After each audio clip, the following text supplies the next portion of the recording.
What's going on, guys? Here is what I have been reading lately. I read the book Switch, How to Change Things When Change is Hard by Chip and Dan Heath. Great book, highly recommend this one. So today I'm just gonna do my own summary of this book. Hopefully you guys will get some valuable ideas and tips from these videos.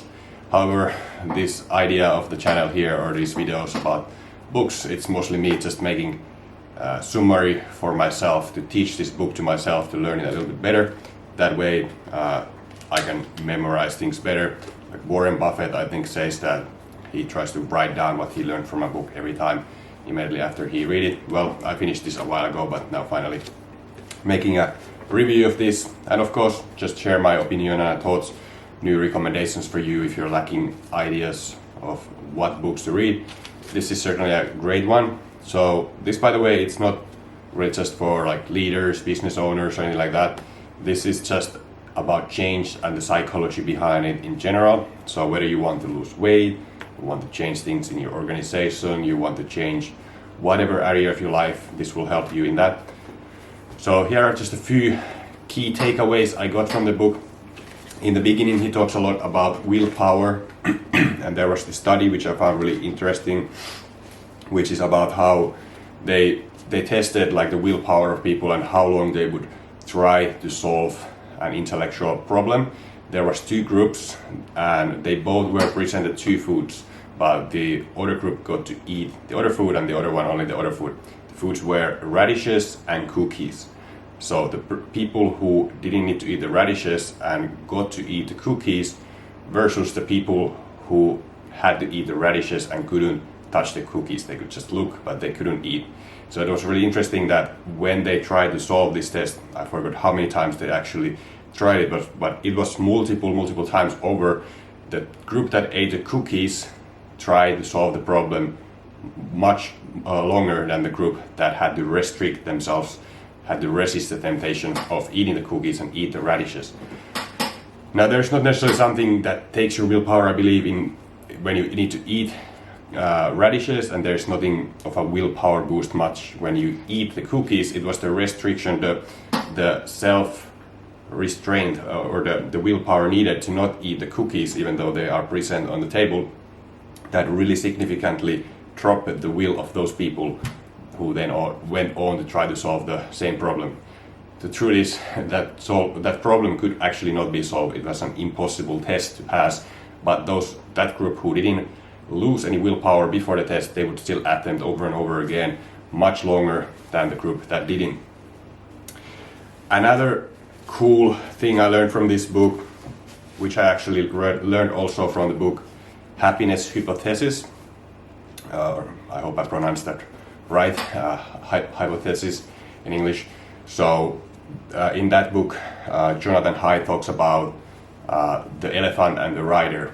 So that's also about the willpower and how difficult it is to make change sometimes, because you are literally a small rider. Your logical side of you is just that small rider on top of that large elephant, and the elephant of course is the emotional side of you. So when you're on a diet, you will logically tell yourself, I have to eat low carbs, I need to eat in a calorie deficit to lose weight.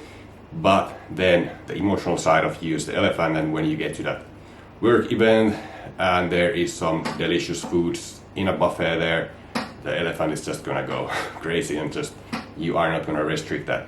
That's about the willpower. Like the emotional side of you is always gonna win, so you must work around that. You must figure out a way, like if you are on a diet, how you're going to create that environment where the elephant doesn't get those impulsive desires to emotionally eat a lot of high calorie dense foods. So yeah, that was pretty interesting for me as a fitness coach, especially how important that is to understand that the logic will not do it. Like you cannot win this game being the small rider on top of that large elephant. You got to also please the elephant. You got to also make sure that the elephant won't have those situations where no logic will help because too much emotion is being created. Then a very interesting fact also was, moving on in the book, he talks about shortly the paradox of choice, and then explains like the problem with ambiguity. When you're trying to make change and you have too many options, it becomes really difficult. Now this can be many different things, many different situations. I like to use the weight loss thing because I'm a fitness coach as an example. Interestingly, he also talks about like weight loss a lot here.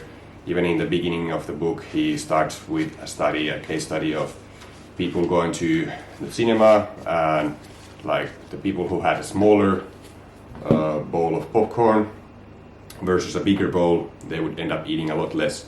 So the size of the bowl of the popcorn would dictate how much those people ate popcorn, which was interesting for me also. So you could actually, with weight loss, you could manipulate that by just having smaller plates, for example, and you will eat less food.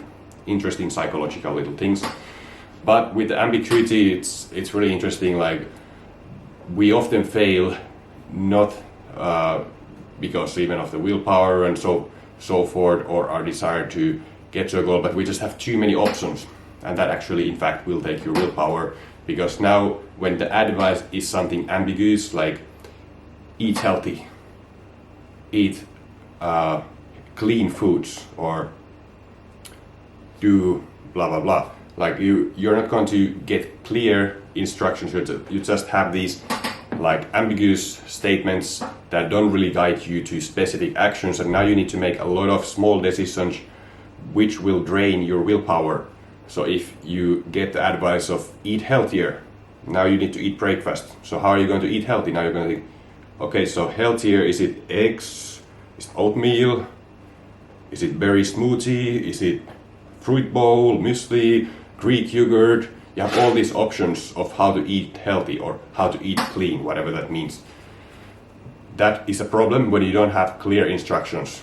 Clear instruction would be meal plan. 100 grams of this, 150 grams of this, 20 grams of this. That's a clear checklist, and then you just eat that. That takes no willpower because it's clear. But when you need to think about like, oh, what am I going to eat for breakfast? And then you go, lunchtime becomes, oh, what is the healthiest option of these restaurants? Oh, I need to pick a healthy snack from the food store. So is it going to be a protein bar or a protein shake or the fruit, the nuts? What is it going to be? And all these small decisions, believe it or not, they will actually drain a lot of that willpower. And then when it comes time to go to the gym in the evening, you don't even have the will anymore left because you have all these ambiguous things throughout the day that you need to decide on. And of course, your work can also demand a lot of willpower because you need to make these small decisions. What is the right decision in here? That's why checklists, plans, specific detailed instructions are so crucial when you want to make change. Something like weight loss, but also anything else. If it takes too much willpower, you will fail. But if you have clear instructions, a clear plan, then you can win. Let's see if there's anything else. Those are, I think, the biggest ones for me, really. I kind of forgot already what was in the later part of the book, what he talked about here. Most books usually they kind of repeat themselves eventually, but those were the key ones for me. Really, the willpower thing, like being a, of course I've read already the book, The Willpower, and all these other books on the same topic, but yeah, it's a good reminder. Your willpower will drain throughout the day, get drained throughout the day, and you will not have as much left in the end. So you need to have a plan where you're not actually going to exhaust your willpower, because then again, the elephant, the emotions, you will have even less power against them. Yeah, I think the later part was more like organizational stuff, like one chapter is grow your people, keep the switch going. But yeah, definitely recommend this book. You will find it fascinating, educating, good, easy read, not too long.